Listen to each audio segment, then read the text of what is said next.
Perfecto. Esta es la clase número 3, entonces, de Introducción al Nuevo Testamento. Con respecto a los manuscritos o los testimonios de los manuscritos del Nuevo Testamento. Aunque algunas partes ya lo hemos visto en Introducción a la Biblia, conviene verlo nuevamente en Introducción al Nuevo Testamento. Respecto a las familias textuales, se han conservado aproximadamente 3.000 manuscritos, dice nuestro libro de texto griego del Nuevo Testamento, que contiene la totalidad o parte de él, es decir, todo el Nuevo Testamento o parte de este Nuevo Testamento, copiados entre los siglos segundo y el siglo XVII. Durante todo ese periodo es lo que se conserva actualmente de el material manuscrito, más unos 2.200 leccionarios. Estos testigos del texto neotestamentario difieren entre sí de 1.000 maneras. Y estas diferencias se les denomina variantes textuales. Pero las divergencias no son significativas. Son relativamente pocas las que son significativas. No son importantes o sustanciales, no alteran tampoco el contenido del mensaje de la escritura o el contenido doctrinario. No lo afecta en absoluto. No se han conservado ningún autógrafo, es decir, los escritos originales. No hay ninguno, solo copias. Las diferencias surgieron en el curso del copiado, a partir del original. No todas las divergencias proceden de errores de los copistas. Algunas contienen su origen en cambios deliberados.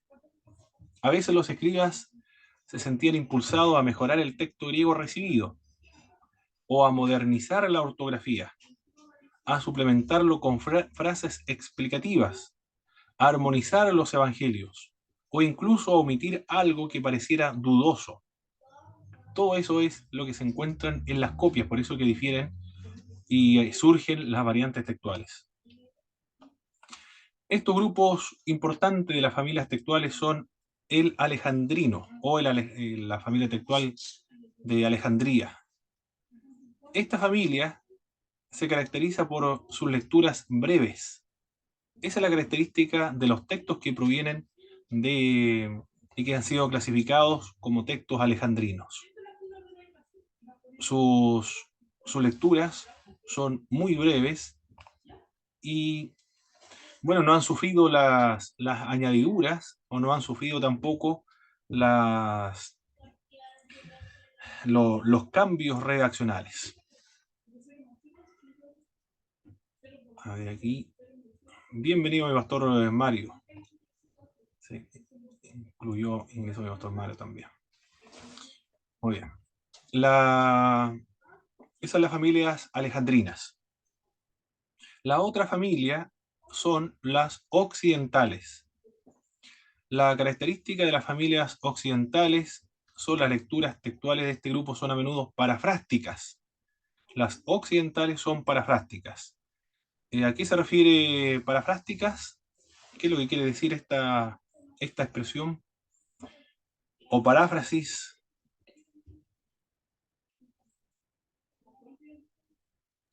Y que no lo está hablando de forma literal como aparece en el texto.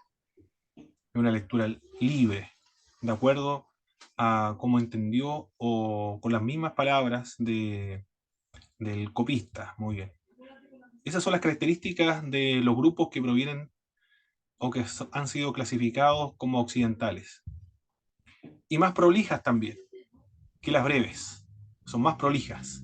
Es decir, trataron de mejorar el estilo y son más prolijas que las breves y sencillas alejandrinas. Como si les hubiera añadido palabras. O a esto se le denomina añadiduras o interpolaciones. Porque tratan de mejorar el estilo, mejorar la gramática, la sintaxis de las oraciones. La cesariense, por su desarrollo y la tradición textual, cesariense se halla entre la alejandrina y también la occidental. Luego está la bizantina, o también denominado la koiné, de la zona de Bizancio, de las iglesias del Oriente, de Constantinopla. Este texto mixto que suaviza las dificultades y armoniza las diferencias era el uso de la liturgia por la iglesia bizantina. Se lo considera tardío y también secundario. Esa es la cualidad de este otro grupo bizantino. Hermano, ¿Sí? ¿cómo era la cesariense? La cesariense, esa es, es una mezcla entre la alejandrina y la occidental. Eso es lo que va, la característica de este grupo. Hace un compendio sí, un compendio, une ambas tradiciones, la alejandrina y la occidental, y ese es el fruto, el resultado de la cesariense. Cómo ocurrió con los textos de los hermanos Robert Stephanus, que es lo que hizo Robert Stephanus con respecto al texto crítico del Nuevo Testamento, refundió el texto de Erasmo de Rotterdam con el texto de la Políglota Complutense de Francisco Jiménez de Cisneros. Algo parecido ocurre con la cesariense. La bizantina o la koiné, este texto mixto que suaviza las dificultades, mira lo que hace este texto del bizantino, suaviza las dificultades. Si hay dificultades, estas dificultades son lo que no logra comprender el lector o el copista en este caso. No logra comprender. Ve una dificultad ahí, pero es él el que ve la dificultad. ¿Y qué es lo que trata de hacer? Suavizar esas dificultades. Armoniza también las diferencias. Era el usado de la liturgia por la iglesia de Bizancio, la iglesia de Constantinopla o las iglesias del Oriente ortodoxas. Se lo considera tardío y secundario. Algunas de sus lecturas son antiguas y se retrotraen hasta la iglesia de Antioquía, hacia el año 300 después de Cristo. El texto llamado Receptus, Textus Receptus, que la base de algunas versiones del Nuevo Testamento es un buen ejemplo de esta tradición textual. El Textus Receptus, entonces, de todas estas familias textuales de las cuales estamos hablando, proviene de aquí, de estos grupos, del Textus Receptus. Ahí está. De ahí proviene el Textus Receptus o el texto recibido, de donde se realizan las traducciones bíblicas de Casiodoro de Reina, las iglesias antiguas, la Biblia de King James, por ejemplo, porque era lo único que tenían en esa época, no había más. Esa es la familia de la cual procede este texto entonces, Textus Receptus.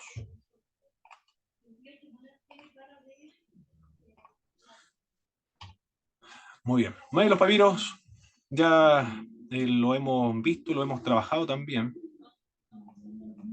Son varios papiros. El P52, el papiro de John Ryland. El autor Brown lo citan en otra época, el 135. Lo habíamos datado el 125. El P46, papiro de Chester Beatty II, hacia el año 200 después de Cristo. Son famosos, lo citan en todos los libros de introducción a la Biblia, o aquellos como Larry Hurtado, por ejemplo, que quiere mostrar el carácter social o lo que sufría la iglesia o vivía la iglesia en el siglo I, el segundo templo. Menciona también estos papiros Chester y Beatty. El P66, papiro de Bodmer III, hacia el año 200 también. Y hay otro, el P75, hacia el 225. Estos son los testigos en cuanto a los papiros. Luego, los códex, los grandes códex o códices unciales. Con el B se designa al Codex Vaticano de mediados del siglo IV. Ahí tenemos una imagen. Así se encontró el Codex Vaticano, tal cual como ven la primera página, la primera lámina en la presentación en PowerPoint. Estos manuscritos en pergamino o vellum, escritos en letras mayúsculas o unciales, eran usuales entre los siglos III al siglo IX. surgieron gracias al edicto de tolerancia de Constantino hacia el cristianismo, gracias a que la religión cristiana se consideró como la oficial del Imperio Romano. Comenzaron a editarse, a publicarse, a copiarse mucho más Biblias. Anteriormente era peligroso, ahora, como ya la religión es oficial del imperio, entonces pueden hacerse más copias de las Sagradas Escrituras. Y una de estas copias es la que ha sobrevivido, como el Codex Vaticano, el Codex Sinaítico, por ejemplo. De los 300 códices conocidos, los más importantes son los siguientes. Son 300 códex. 300. Pero estos son los más importantes. El Codex Vaticano, a mediados del siglo IV, es el mejor ejemplo textual de un texto alejandrino, es decir, de la familia alejandrina. Muchos estudiosos piensan que es el mejor testigo del texto original. ¿Por qué? Porque sus lecturas se caracterizan por ser breves. Esa es la característica, ser breves y sencillas. También se designa con S o el Aleph, el Códex Sinaítico, a mediados del siglo IV también. Contiene este códex el Nuevo Testamento completo más la epístola de Bernabé y el pastor de Hermas, que son libros apócrifos del Nuevo Testamento. Muy importante también estas obras. No son parte del canon porque no son inspirados, pero contiene los datos históricos de cómo vivía la iglesia en aquella época del siglo I. El Códex Alejandrino al comienzo del siglo V contuvo en su momento el Nuevo Testamento completo, más Primera y Segunda de Clemente, también otro libro apócrifo del Nuevo Testamento. Los Salmos de Salomón, por desgracia, se han perdido algunas de sus páginas. Y el Codex de Beza del siglo V, el Codex de Beza contiene Mateo, Juan, Lucas, Marcos, Tercera Epístola, Juan, Libro de los Hechos, está en latín y en griego en páginas opuestas. Ahí estamos viendo la imagen, la de abajo de la presentación en PowerPoint. La de abajo corresponde al Codex de Beza. En una parte tiene el texto latín y al lado el texto griego. Tiene dos versiones entonces. Hay Nuevo Testamento, yo sé, de algunos Nuevos Testamentos donde vienen 4 versiones. La Dios habla hoy, parece que es una Reina Valera, 1960, y otra versión, nueva versión internacional, también parece que viene, pero son paralelas, 4 versiones en un solo Nuevo Testamento. Y bueno, acá son traducciones bíblicas, no son versiones, son traducciones, una en latín y la otra es en griego. Esos son los más importantes, pero son unciales, en total son 300 códex o códices conocidos. Bastante, ¿no? Muchos códices. Pero como no se pueden estudiar todos para efectos de traducción bíblica, los más importantes que se han considerado hasta ahora son estos 4. Vaticanos, Sinaítico, Alejandrinos y el de Beza. Recuerden, en Introducción a la Biblia vimos mucho más todavía, pero estos son a criterio de los especialistas los más importantes. Los minúsculos. ¿Cuáles son los minúsculos? Surgieron en el siglo IX en adelante. Escritura cursiva obligada. Comenzó a sustituir a los unciales o a los mayúsculos. En total, de estos tipos de minúsculos, son 2.900 manuscritos. Minúsculos. Son una cantidad, pero extraordinaria.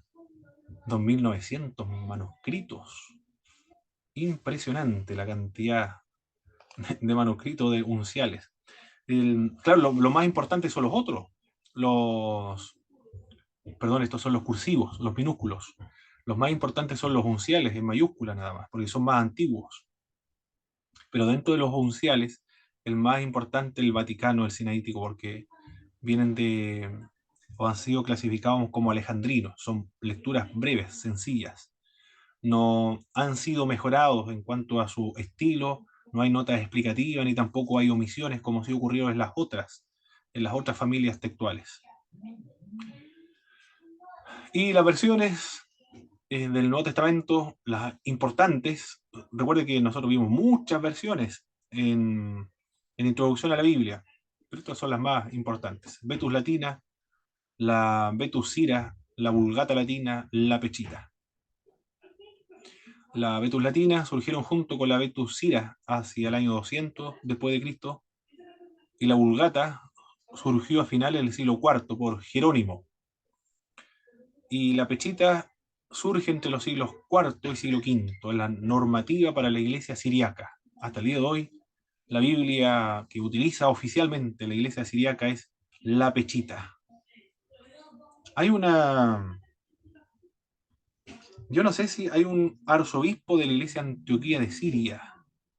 Yo no sé si es la misma de Santiago. Hay una iglesia de Antioquía de Siria, también dicen ellos, son palestinos, de idioma árabe. Pero hacen sus celebraciones en castellano. Pero yo sé que hay uno en Argentina radicado actualmente, pero su idioma madre es el siriaco o el arameo, el siriaco de los griegos, la designación de los griegos para los arameos. Pero él dice que es arameo, de idioma arameo. Y habla acerca de la Pechita. La Biblia oficial para él, para esta iglesia de Antioquía de Siria, es la Pechita. Habla como 8 idiomas el arzobispo. Está en Santiago, en Argentina actualmente, promoviendo la iglesia Antioquía de Siria, la iglesia más antigua del mundo, fundada por el apóstol Pablo y Pedro, dicen ellos. Se siente muy orgulloso de esa tradición, de esos orígenes. Y él dice a nosotros aquí, el primero, Pablo y Pedro vinieron a establecer el trono en nuestra iglesia primero. Y aparece en nuestra iglesia en los libros de los Hechos. Y en nuestra iglesia, nosotros, en nuestra región, fue la primera vez que se le dijo cristiano. Si todos ustedes se llaman cristianos, a nosotros se nos dijo por vez primera en este lugar, en la iglesia de Antioquía de Siria. Y también dicen ellos la liturgia que nosotros observamos en la iglesia de Antioquía de Siria, es la misma liturgia que escribió el hermano del Señor Jesucristo, Jacobo, el obispo de la iglesia de Jerusalén. Nada más y nada menos que esas son las declaraciones de la iglesia de Antioquía de Siria. Bueno, y esa es la Biblia, la Pechita, la traducción aramea de la Biblia. Para hacer la película de Jesucristo, la pasión de Cristo, consultaron con personas, con hermanos de habla siria, del habla aramea. Y hay dos arameos, dice, hay un arameo oriental y el otro occidental, y ahí hizo la diferencia. Cambia algunas vocales nada más, pero es exactamente el mismo arameo. Pero esas Biblias son las autorizadas, como la Vulgata Latina para el catolicismo romano, la Pechita para la siriaca, la Copta para la iglesia de Egipto, la de Etiópica para la iglesia de Etiopía, la de Georgia para la iglesia de Georgia, así. Nosotros no tenemos ninguna oficial, los evangélicos. Utilizamos todas las versiones de la Biblia, pero por lo menos de la tradición oral, no firmada en documentos. De acuerdo a la tradición oral, es la Reina Valera de 1960. En un momento fue la 1909, pero ahora ya es la de 1960. Después quizás la oficial, de acuerdo a la tradición oral, no por medio de documentos, sea la de 1995 o la contemporánea. De acuerdo al uso se da esa situación. Pero algunas iglesias utilizan la nueva versión internacional, la iglesia de la presbiteriana, por ejemplo, de algunos pastores utilizan esa iglesia frecuentemente en sus cultos. Pero esas son las Hermano, antiguas. Sí, hermano Ricardo. es que lo que usted nos dice sobre lo que dicen aquellos hermanos de que son la primera iglesia, Ah, es como bien entretenido sí. y curioso, pero a la vez es como que me genera la incertidumbre de qué tan diferente puede ser su culto con respecto al nuestro. Muy bien, mi hermano. No sé Muy si es bien. que habrán algunos servicios o alguna nota o alguien que explique las diferencias que podrían haber. Sí, sí. Mire, Me en genera una, cierta curiosidad. Mire, yo igual con esa curiosidad. Es muy buena la curiosidad en asuntos espirituales porque nos ayuda a buscar más del cristianismo histórico. Mire, leí hace mucho tiempo un libro, me parece mucho que era teología contemporánea, no me acuerdo qué libro leí. Algún libro habré leído, porque no me acuerdo cuál fue, pero hablaba acerca de las iglesias ortodoxas del año 1954, cuando se produjo la división del cristianismo. Esa fue la segunda gran división, la primera del 500 y 580, por temas del monofisismo, la doctrina del Señor Jesucristo.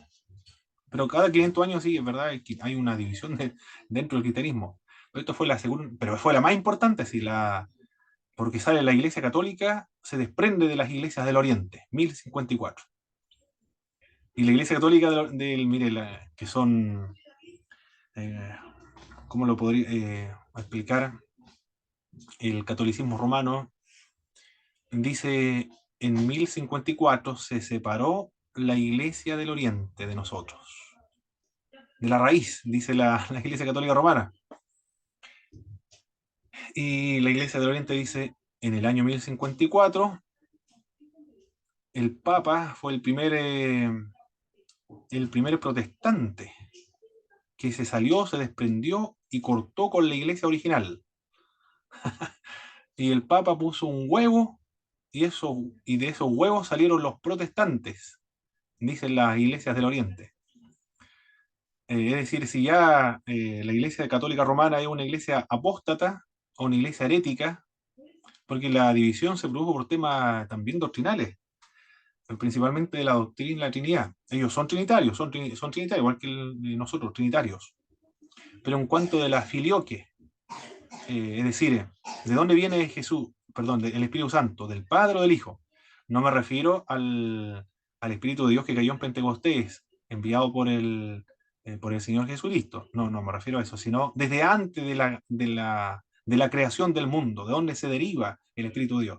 Tampoco quiere decir que sea eterno, sino de dónde se deriva, del Padre o del Hijo, porque el Hijo se deriva del Padre, es decir, el Hijo, pero con el presupuesto de que tiene un padre, la autoridad jerárquica del padre.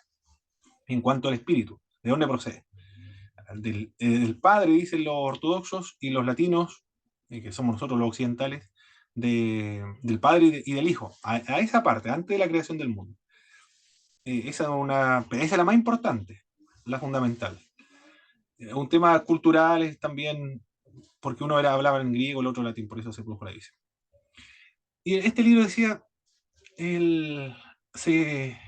no hemos sido, los protestantes no le hemos dado importancia, o han pasado por alto, o no son indiferentes, o es como si no existiera esta iglesia. Del Oriente se quejan de eso. No hablan acerca de nosotros. Claro, y como dijeron eso, dije yo, voy a averiguar más de esta iglesia ortodoxa. Claro, y en internet aparece los de Iglesia Antioquía de Siria, claro, cuando habla acerca de sus orígenes. Mire, para enterarse más de la Iglesia del Oriente, el obispo Calixto Guare. Aquí tengo uno de los libros que explica la historia, es la historia de la Iglesia del Oriente.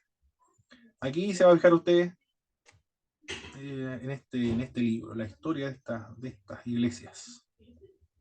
El Pantocrátor, que se encuentra, la imagen que está ahí, el Pantocrátor que se encuentra en la iglesia de Santa Sofía en Estambul o Constantinopla actualmente.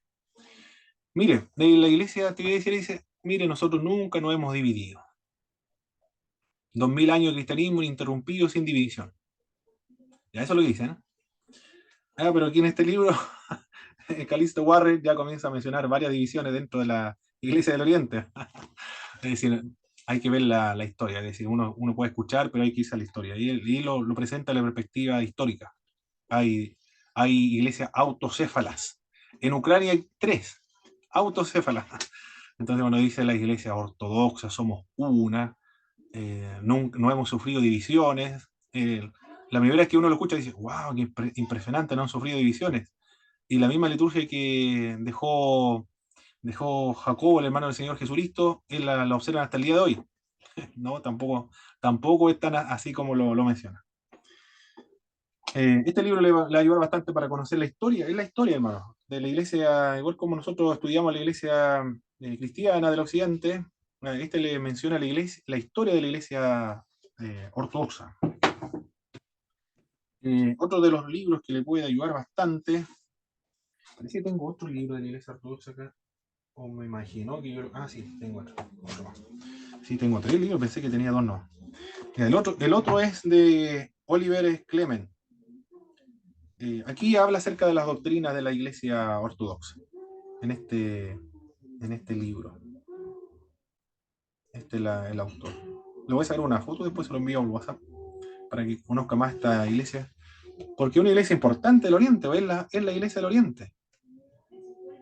Y otro libro, también La teología ortodoxa actual. Esto lo compré en la CLC, la Sociedad Bíblica, perdón, en la Centro de Literatura Cristiana, de Carl Christian Felmy.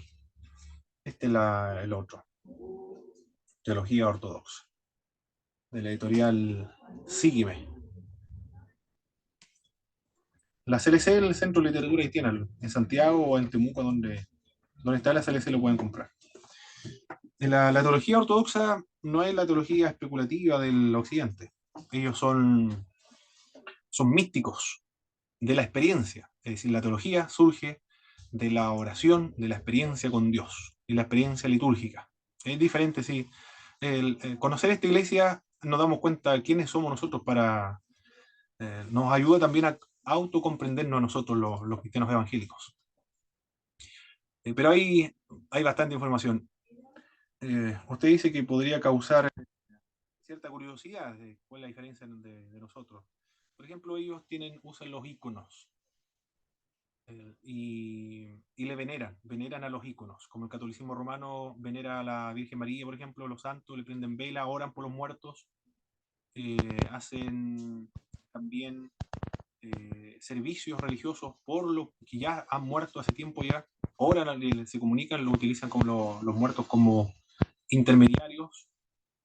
Tienen doctrinas como muy semejantes al catolicismo romano, aunque son diferentes en estas mismas prácticas de la veneración, por ejemplo, diferentes a los católicos romanos.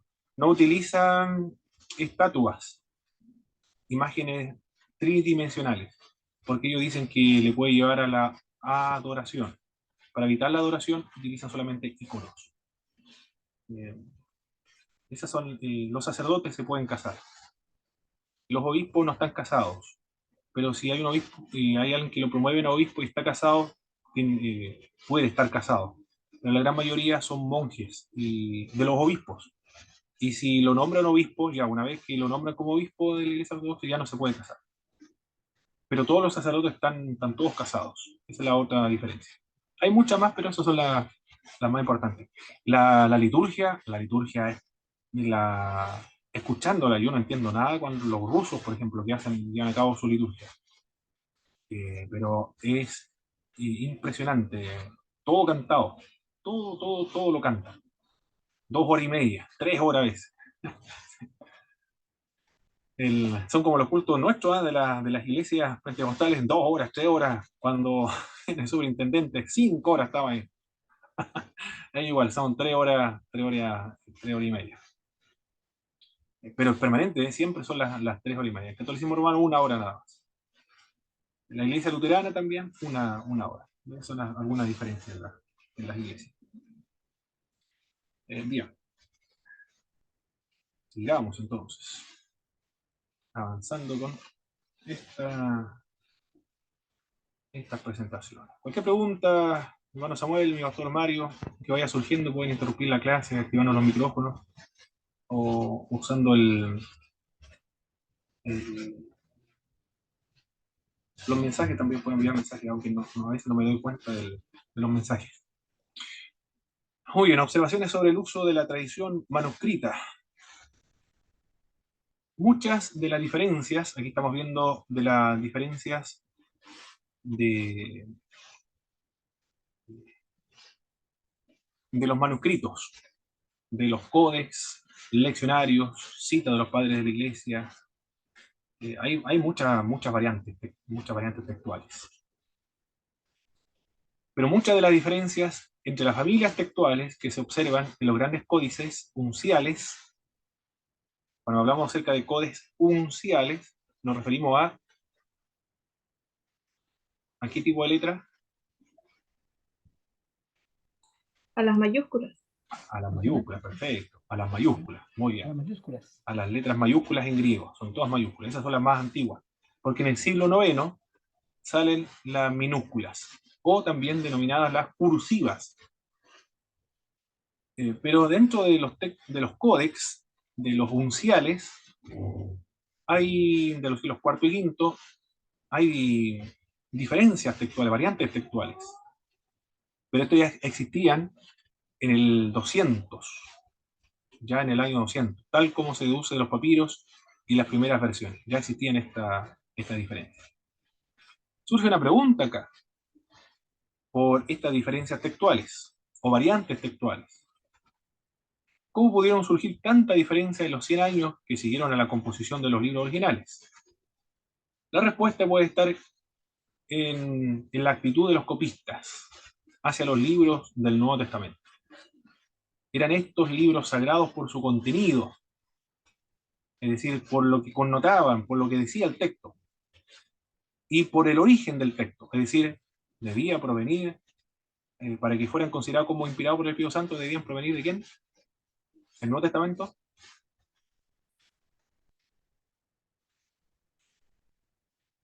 De los apóstoles. De un apóstol, perfecto. Tenían que venir de los apóstoles, muy bien. En ese sentido eran considerados como sagrados, porque debían venir de los apóstoles y también por el sentido, por lo que quería decir, lo connotado en el libro. Pero no existía una devoción ciega hacia su contenido verbal exacto, es decir, hacia la literalidad del texto, sino del significado del texto, no la literalidad del texto. Esa es la respuesta que se da, por la cual surgen tantas variantes en las familias textuales o en los documentos existentes. Un libro que lo edita Edesio Sánchez, de Descubro la Biblia 1, Descubro la Biblia 2, son tres volúmenes muy importantes, de varios investigadores latinoamericanos, biblistas latinoamericanos, pero ellos mencionan las citas de los apóstoles, como, por ejemplo, Mateo, Pablo, Santiago, el Juan, o Pedro, o los evangelios. Están citando las escrituras del Antiguo Testamento. Cuando citan las escrituras del Nuevo Testamento, o del Antiguo Testamento en el Nuevo, a veces están citando de la Septuaginta, literalmente de la Septuaginta. Y otros pareciera que están utilizando la memoria, no tal cual como se encuentra en el Antiguo Testamento. Entonces la respuesta que se da es la misma. ¿Por qué no citaron textual, literalmente, palabra por palabra, los libros del Antiguo Testamento? Porque difieren los textos del Antiguo Testamento con lo que se encuentra en el Nuevo Testamento.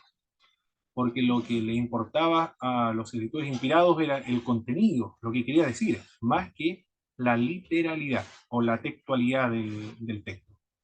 Así ocurre también acá con las variantes textuales. Eso es una observación de la tradición manuscrita. A veces no puede tomarse una decisión sobre cuál de las lecturas variantes que compiten entre sí es la más plausible dentro del punto de vista del testimonio externo de los manuscritos, ya que el peso de los testigos textuales pueden estar muy, muy igualados. Recordemos que estuvimos viendo los criterios que utilizan la crítica textual para determinar el texto original o la lectura original. Se debe preferir los códex o los manuscritos más prestigiosos, la lectura más compleja, la lectura más breve, la lectura que dé la razón de las demás, la lectura más antigua. Son varios criterios que se dan. pero en algunos casos están muy igualados las dos variantes. Ese es uno de los problemas. Utilizando todos los criterios para determinar la lectura más original o más fidedigna, algunos están igualados. Eso es lo que ocurre con respecto a la comparación de todos estos manuscritos y todas las familias textuales de la Biblia. Hermano, ¿Sí, hermana Belén? aprovechando que estamos hablando de todas estas cosas, ¿Mm? los testigos de Jehová, ¿qué clase de manuscritos ocuparon para su traducción? No lo sé, no lo sé. No lo sé cuáles manuscritos utilizaron Como ellos, dicen que ¿eh? es la más fidedigna, no sé cómo más, está más acercada al original Y y no todo. tampoco tengo ninguna versión de los testigos, me falta, tengo que tener una de los testigos de Jehová. Es que no, ni siquiera dan ganas de comprarlo, invertir dinero en una Biblia, una versión de los testigos de Jehová, pero igual conviene tenerlo porque esa pregunta, ¿cuáles son las fuentes que ellos utilizan? ¿Qué dicen las fuentes originales de la Biblia? Miren, lo más probable, como ellos son versiones nuevas de la Sagrada Escritura, el nuevo mundo de las traducciones bíblicas de los testigos de Jehová, lo más probable es que sus traductores están utilizando el texto crítico del Nuevo Testamento, lo más probable, el texto crítico. ¿Por qué lo dicen de lo original? Y lo único original es eso, el texto crítico del Nuevo Testamento. Pero la alteración del texto es evidente, la alteración, la corrupción, la perversión de la traducción es evidente. No hay ningún erudito que dé un resultado favorable a esa traducción. Es una traducción corrompida, totalmente corrompida. En la Reforma hubo una notable tendencia a realizar traducciones del original griego a las lenguas vernáculas, porque estas versiones serían más exactas y accesibles al pueblo que la Vulgata latina. Por supuesto que sí, porque el- la Iglesia Católica solamente utilizaba la Biblia Vulgata latina, no habían traducciones, la gente no sabía, no tenía ni idea que lo que decía la Biblia dependía solo de lo que le decía el cura o el catolicismo romano. En el Oriente no ocurrió esto, ¿eh? Porque ellos utilizaban sus propias Biblias en sus propios idiomas, la griega, por ejemplo, los de habla griega, y los de Etiopía siempre han hablado del etíope, los coptos siempre han hablado del copto, y la Armenia siempre han hablado del armenio hasta el día de hoy, no tuvieron ese problema. Nosotros sí, porque hablamos muchos idiomas en el occidente. Se utilizaba una sola Biblia, la Vulgata latina, y después comienzan a hacerse las traducciones bíblicas para que el pueblo lo pudiese entender. El problema de estas traducciones de la Reforma protestante se basaron en el Textus Receptus, el perteneciente a la familia textual bizantina o koiné. Pero Erasmo se apoyó sobre todo en manuscritos de la tradición bizantina de los siglos XII y el siglo XIII, es decir, del año 1000 o un documento de 1100 después del Señor Jesucristo, manuscritos muy, muy, muy antiguos, o sea, perdón, muy nuevos, porque son manuscritos del 1000 después de Cristo, 1200 después de Cristo. No conocía ninguno de los papiros y no utilizó ninguno de los grandes códices tampoco, que hemos mencionado anteriormente. A ver, aquí me dice el hermano Arias.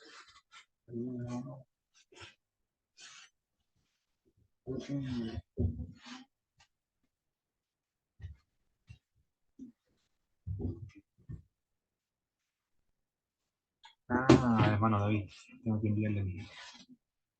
Pensé que le había enviado el link, hermano David Arias. Oh, oh. Me esperan un momento, mis hermanos. Pensé que... Ok,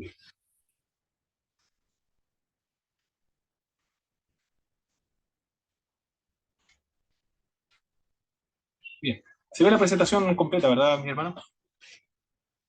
Ok, bien.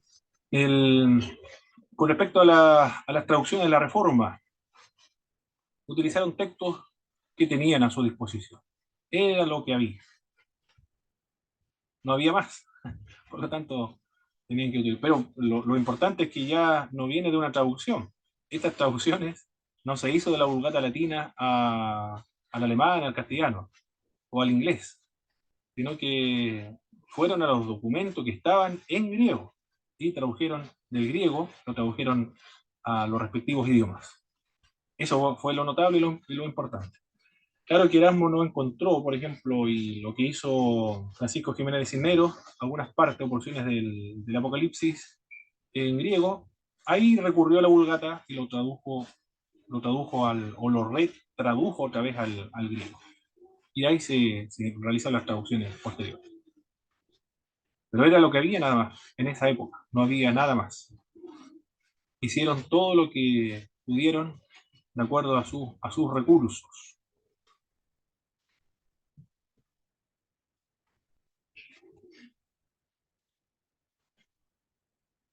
Bien, en los últimos años del siglo IX, la investigación ganó finalmente la batalla, en el siglo XIX, siglo XIX.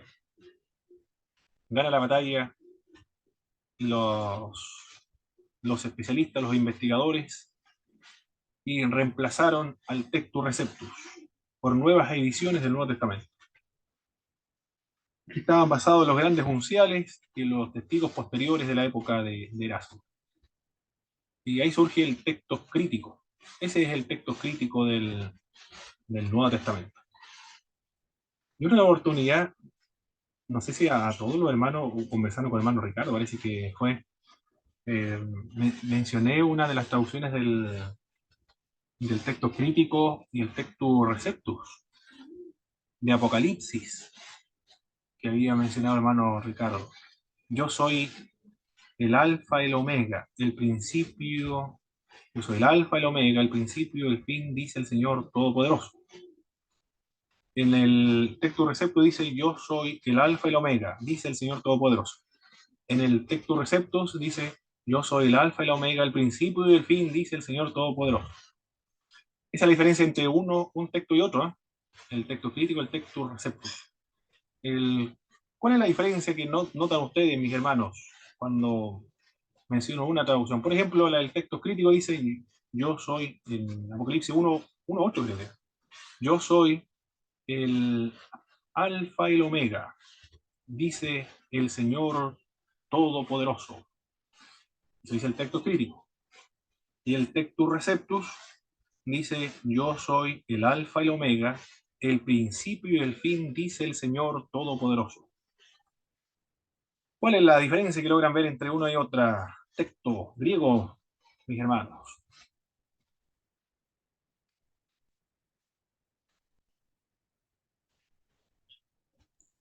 Uno más corto, más simple que el otro.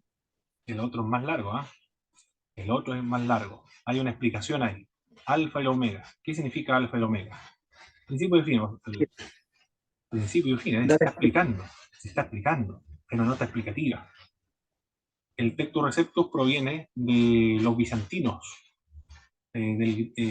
o Koiné también, hasta el día de hoy utilizan estas versiones griegas del Nuevo Testamento. De la Biblia también, del Antiguo Testamento, la Septuaginta, es la Biblia tradicional o oficial para las iglesias de habla griega del Oriente, o las ortodoxas, porque se caracterizaban por las notas explicativas, las añadiduras, para que las personas pudiesen entender, allanar las dudas, mejorar el estilo, mejorar la gramática. Eso era la característica de estos textos, de estas familias que provenían de Bizancio. Cuando se hacen las traducciones son consecuentes, están traduciendo lo que ven ahí. Una del texto crítico y la otra del Nuevo Testamento. Esa es la única diferencia entre uno y otro, nada más. Perfecto. Continuemos viendo a la siguiente presentación. Muy bien. Finalizamos las partes que tienen que ver con la crítica bíblica, la crítica textual, los manuscritos, los papiros, los leccionarios, las variantes y algunas apreciaciones que se pueden extraer de estas variantes. Ellos, los copistas, los cristianos, que no copiaron literalmente, textualmente, palabra por palabra, no consideraban las palabras, la letra, la inspirada, sino que el contenido y el origen también de donde provenía el texto. Por eso que explica estas variantes. Ahora nos vamos a otro periodo, a otro tópico, a otro tema, el entorno político de la época del Nuevo Testamento. ¿Cuál es la situación anterior al siglo I de nuestra época? Los judíos hablaban el hebreo. El hebreo, un dialecto de los cananeos, el idioma de Canaán. Pero cayó Jerusalén en el 586, se fueron a Babilonia, y en Babilonia van a adquirir un nuevo idioma que va a ser el arameo. Van a volver entonces de Babilonia hablando el arameo. Antes eran agricultores, eran ganaderos, y ahora van a ser comerciantes. Ganaderos, también agricultores y comerciantes. Y ahora hay sinagogas, hay donde se estudia la Sagrada Escritura. Centro del culto, de la religión, la conservación de la religión en la cautividad. La narración bíblica termina con el imperio medo-persa, cuyo idioma era el arameo. Ahí concluye las narraciones bíblicas del Antiguo Testamento, con Malaquías. Y después ya no hay más, por lo menos no hay inspiración profética, no hay ningún profeta que se levante para escribir textos inspirados. Y aparece de pronto en el Nuevo Testamento otro profeta, Juan el Bautista. Pero el contexto, el entorno que aparece Juan el Bautista es otro, ya no es el medo-persa. Ahora resulta que están hablando el griego. El griego es el idioma franco ahora, ya no es el arameo como ocurría en la época de los medos persas, ahora el griego. Y no son los medos persas los que están gobernando, ahora el imperio romano. Ya hay otra situación, otro entorno entonces que está detrás del Nuevo Testamento. En el año 323-175 antes del Señor Jesucristo, está el dominio de Palestina por los reyes helenísticos contendientes. Después del imperio medo-persa, aparece o surge el imperio de Alejandro Magno, que quería unir el oriente con el occidente por medio de la cultura griega. Murió Alejandro Magno y el reino se dividió en 4 partes conforme a lo que ya estaba profetizado por Daniel. Una de estas partes contendientes de la tierra de Palestina eran los Ptolomeos y los Seleucidas, 2 grupos, descendientes todos de Alejandro Magno, pero que necesitan tomar control sobre un territorio, uno en Siria y el otro los de Egipto. Y comienza a luchar entre sí, los Ptolomeos y los Seleucidas. Hubo una campaña de Antíoco Epífanes. Antíoco III humilló a los Ptolomeos y tomó el control de Palestina entre el 223 y 200 a.C. Estaban en una muy buena situación los judíos cuando eran gobernados por los Seleucidas.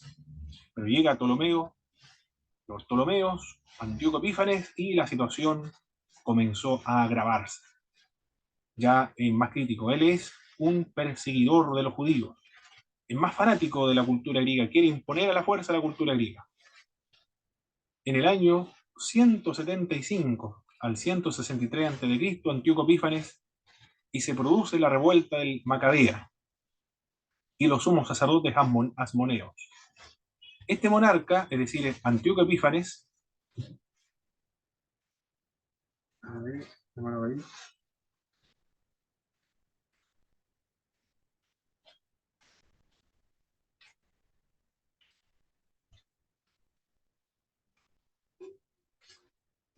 No se unió todavía el hermano David. A ver, no sé, se unió todavía no. Este monarca, es decir, Antíoco Epífanes, intentó sistemáticamente unificar a sus súbditos, obligándole a participar de una misma cultura y religión griega. En el 167 estalló una revuelta judía promovida por Matatías, un sacerdote que vivía en Modim, al noroeste de Jerusalén. El levantamiento fue continuado sucesivamente por 35 años por sus hijos Judas, Macabeo, Jonatán y Simón. Y le fue muy bien en esta revuelta, en esta liberación, una liberación política, una liberación nacional, le fue muy bien. Porque en el año 164 a.C. ocurrió la victoria judía, y allí se pudo purificar el templo, y se rededicó el templo nuevamente y también su altar. Y figura o aparece la fiesta de Hanukkah. Antíoco Epífanes, ¿por qué se produjo la revuelta? Porque él profanó el templo de Jerusalén. En el lugar santísimo puso la estatua de Zeus. Y en el altar del holocausto se le ocurrió una idea pero muy terrible, por lo menos para los judíos. Para él era maravillosa sacrificar un cerdo, que para él es un animal puro, para los judíos un animal impuro.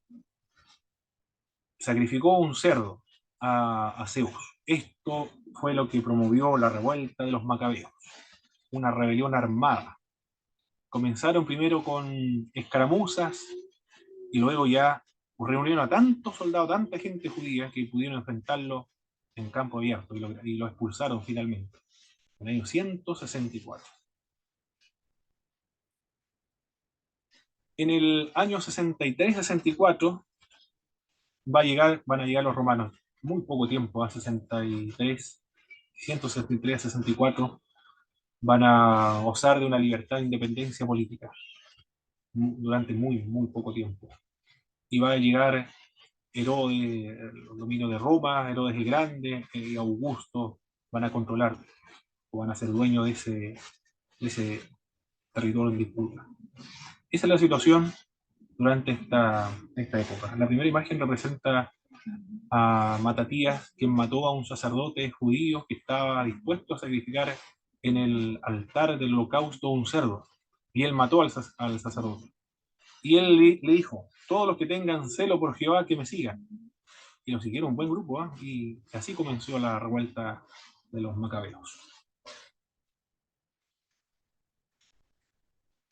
En el primer tercio del siglo I después, tras la muerte de Herodes el Grande, esto ocurrió el 4 a.C., y fue la fecha en que muere este rey.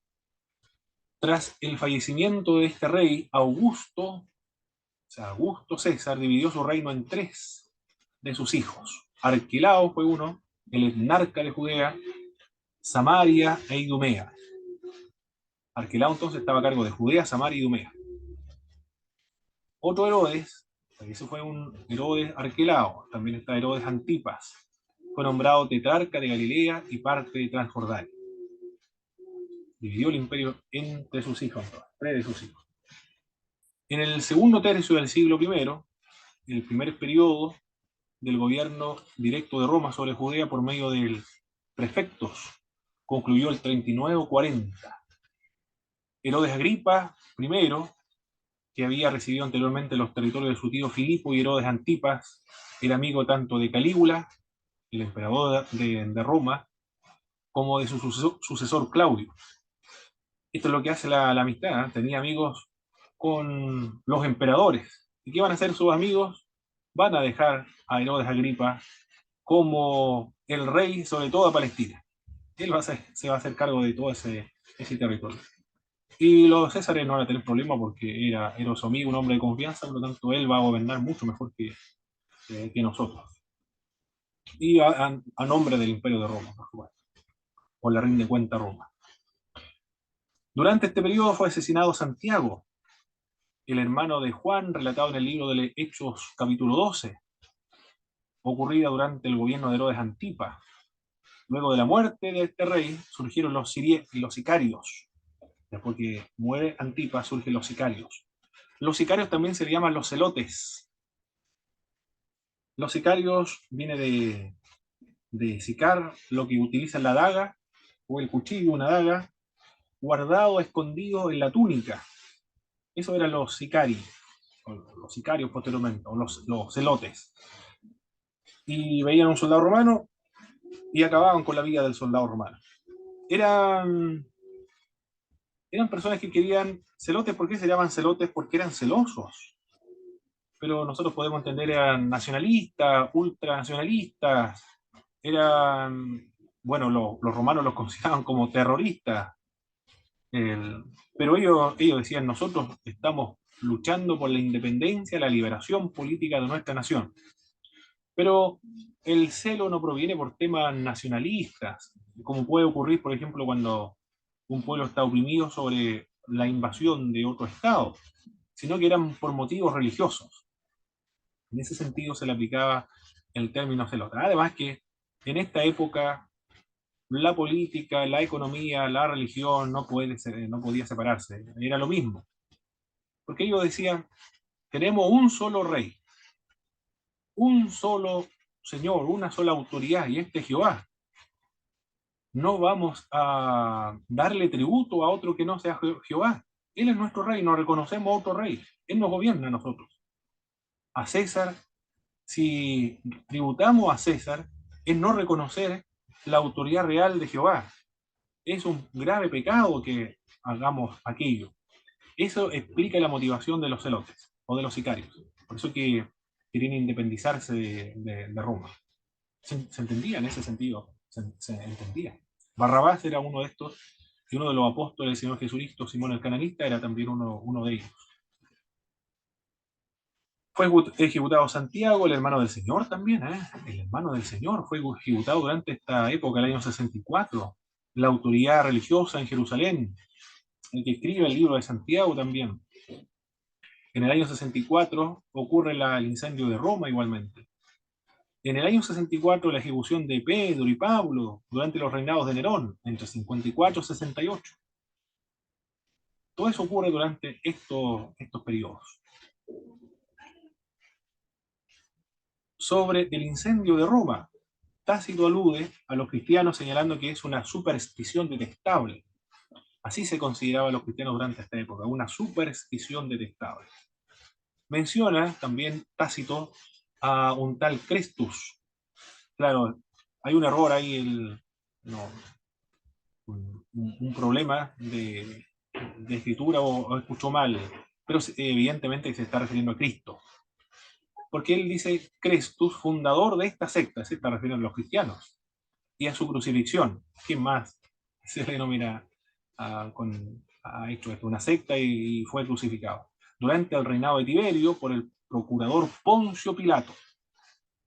Ya, el Tácito es un personaje muy importante porque es una fuente extra bíblica de la existencia y de la historicidad del Señor Jesucristo. Herodes nos cuenta, Eusebio de Cesarea fue el primer extranjero que llegó a ser rey de la nación judía, porque era idumeo. Y de hecho, no hubo otro rey que haya sido de otra nacionalidad. Por el Senado romano y por el emperador Augusto. En el último tercio del siglo I y comienzo del siglo II, durante este periodo cae Jerusalén por la revuelta de los que querían la independencia política del pueblo de Dios. Todo eso ocurre durante este periodo. La caída de Jerusalén. Este es el entorno donde surgen los evangelios, las epístolas y surge el Nuevo Testamento. Esto es lo que ocurría. Por estas personas estaban gobernados y este es el trasfondo, la política y la sociedad de la época del Nuevo Testamento. Muy bien, vamos a hacer un repaso de lo que estuvimos viendo anteriormente. Ahora todo activando los micrófonos. Hay un hermano que me dijo que se iba a inscribir, o sea, iba a ingresar, pero parece que no ingresó. O no lo ve. Ya. Identifique las siguientes familias textuales de los testigos del texto griego. Recuerde que son varios testigos del texto griego. Están los alejandrina, occidentales, cesariense, bizantina. ¿Cuáles son las familias textuales que tienen estas características? Las lecturas se caracteriza por una lectura o por sus lecturas ser breves. El alejandrino. Perfecto. La familia de textos clasificados como alejandrinos. ¿Cuáles son las familias textuales cuyas lecturas son parafrásticas y más prolijas que las breves y sencillas alejandrinas?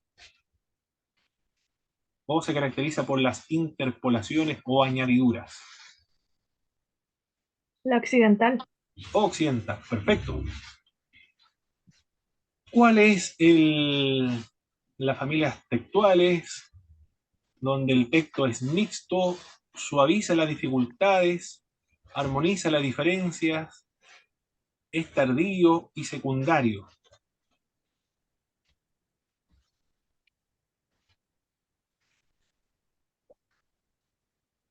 El bizantino Koiné. El bizantino con es perfecto.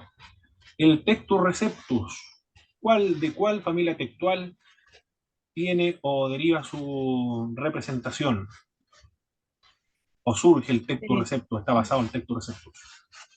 Se basa en el bizantino el Koiné. Excelente, muy bien, muy bien. Excelente. Enliste ahora los grandes códices o los grandes unciales.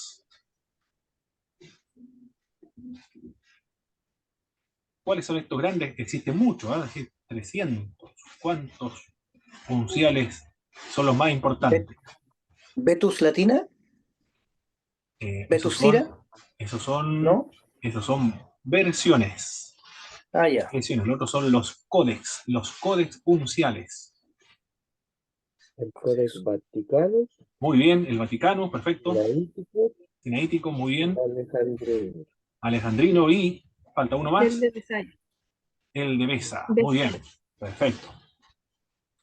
¿A partir de qué siglos comienza a surgir los minúsculos sustituyendo a los unciales? Siglo IX. Excelente, muy bien. ¿Cómo pudieron surgir tanta diferencia en 100 años que siguieron la composición de los libros originales? ¿Cuál fue la explicación que tuvimos dando por qué Transfieren el tanta? contenido. Muy bien. Le daban más énfasis al contenido. Y también, no solamente al contenido, sino también al origen de dónde provenían estos textos, más que a la letra o la textualidad de los pasajes. Excelente, mi estimado hermano. Y